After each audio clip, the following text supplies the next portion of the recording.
क्या नेता प्रतिपक्ष, कोई सांसद जिसने संविधान की शपथ ली है, वह संवैधानिक संस्थाओं के खिलाफ जंग छेड़ सकता है इस तरीके से?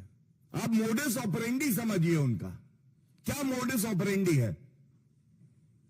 पहले क्योंकि विश्वसनीयता नहीं है, भ्रष्टाचारी है, बेल पे बाहर है, कांग्रेस पार्टी घोटालेबाज है, चुनाव हार जाते हैं।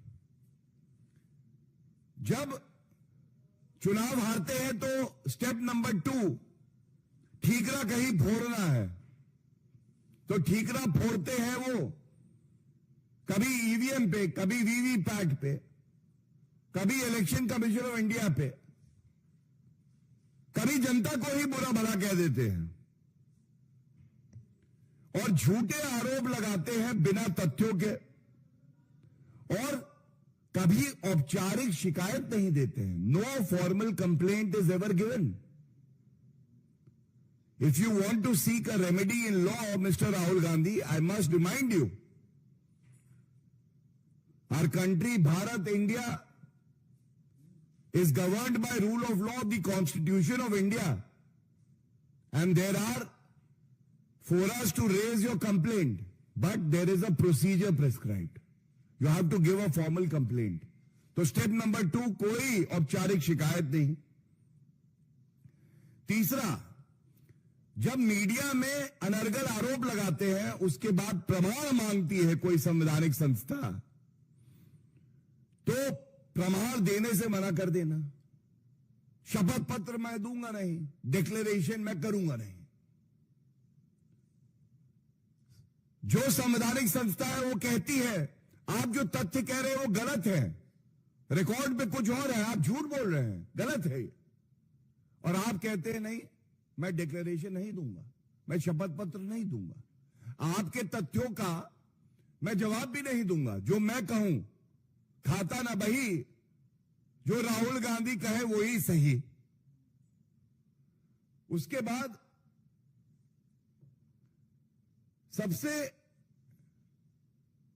जो चिंताजनक है कि जिस तरह से झूठे आरोप लगाए जाते हैं, इससे देश में अराजकता फैलाना, नफरत फैलाना और संवैधानिक संस्थाओं की जो विश्वसनीयता है उस पर प्रश्न चिन्ह उठाना बेबुनियाद तरीके से, और यह चिंता का सबब है। अब मैं कुछ तथ्यों के साथ सर्वोच्च न्यायालय के आदेश के साथ लैस आया हूं। मैं जरूर यह जवाब देना चाहूंगा।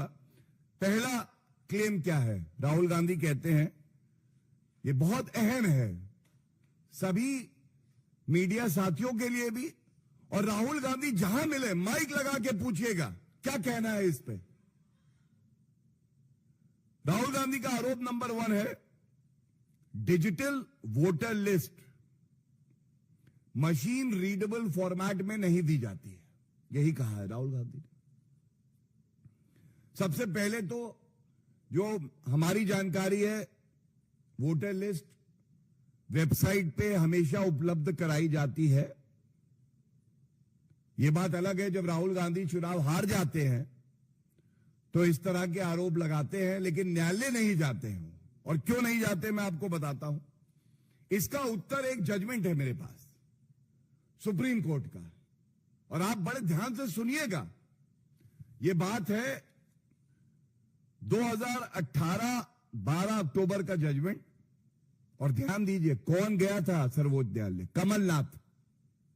कमलनाथ जी गए, और इसी जो भी कहूंगा इसी आदेश से सर्वोच्च न्यायालय के पहली लाइन क्या कहता है? ये the petitioner who is the president of the Madhya Pradesh Congress committee, और ये रिलीफ मांग रहे हैं। मध्य प्रदेश कांग्रेस कमेटी के अध्यक्ष कमलनाथ सर्वोच्च न्यायालय जाते हैं और कहते हैं जो मतदाताओं की सूची है ये हमें as per rules text format में दीजिए, टेक्स्ट फॉर्मेट में दीजिए। सर्वोच्च न्यायालय क्या कहता है, यह बड़ा अहम है। सबसे पहले निर्वाचन आयोग की विश्वसनीयता। एक तरफ झूठे, मक्कार, ओछी, घटिया राजनीति करने वाले राहुल गांधी नेता प्रतिपक्ष, जिनके शब्दों में इतना वजन नहीं है कि उस पर कोई टिप्पणी करी जाए, और एक तरफ हमारे देश का सर्वोच्च न्यायालय ये कहते हैं निर्वाचन आयोग किसी पार्टी की बी टीम है। और मैं पढ़ता हूं एक पंक्ति इस आदेश से सर्वोच्च न्यायालय क्या कहता है। There is no doubt about the bona fides of Election Commission of India.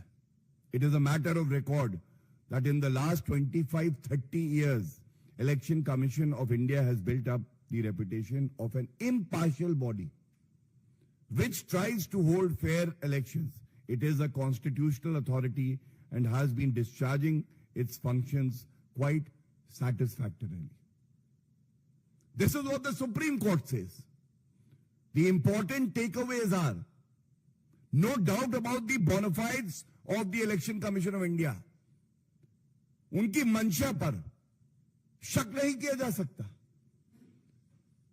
25-30 साल से निर्वाचन आयोग निष्पक्ष संस्था के तौर पे कार्य कर रहा है, और वो संवैधानिक संस्था है और अपने कर्तव्य का निर्वहन संवैधानिक तरीके से कर रहा है। ये राहुल गांधी को पढ़ना चाहिए, जो संविधान लेके घूमते हैं, दिखाते हैं, लेकिन अंदर क्या है उस संविधान के कभी पढ़ा नहीं राहुल गांधी जी ने। दिक्कत ये है सारी। इसके बाद जिस मुद्दे पे पहला आरोप लगा है, मैं वो पढ़ देता हूं। सर्वोच्च न्यायालय ने क्या तय किया। सर्वोच्च न्यायालय ने तय किया, it is for Election Commission of India to decide about the format in which the draft electoral roll is to be published. और ये क्यों, मैं इसका सारांश बता देता हूं। जब इलेक्टरल रोल, जो हम जानते हैं कि कई लाख पन्नों पे चला जाता है, तो उसकी पीडीएफ कॉपी इमेज में ये दे दी जाती है। इनका कहना था कि वो सर्चेबल हो टेक्स्ट फॉर्मेट में। तो सर्वोच्च न्यायालय ने यह पाया, एज पर द रूल्स, जो भी रेलेवेंट रूल्स हैं, कि कोई आवश्यकता नहीं है। ये जो आप आरोप लगाते हैं और आपकी जो याचिका में प्रेयर है, निराधार है। इलेक्शन कमीशन ऑफ इंडिया कानून का पालन कर रहा है, बिल्कुल स्पष्टता से कहा। और इसके बाद एक और लाइन मैं पढ़ दूं। We are therefore of the opinion that the format in which the draft electoral roll is supplied to the petitioner fulfills the requirement contained in the election manual.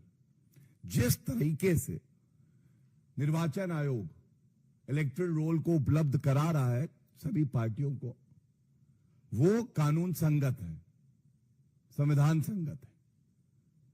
It may be added, और ये बहुत अहम है, अगर Congress party जो कि चुनाव हारती है क्योंकि विश्वसनीयता नहीं है और उनको लगता है कि उनको इलेक्टरल रोल को बदलना है, तो सर्वोच्च न्यायालय ने भी कहा, और इसको मैं आपके समक्ष रखूंगा। सर्वोच्च न्यायालय ने कहा, it may be added that if the petitioner so wants he can always convert it into searchable mode, which of course would require him to put his own efforts. आप भी मेहनत करिए, आप बदल सकते हैं उसको, आज टेक्नोलॉजी है।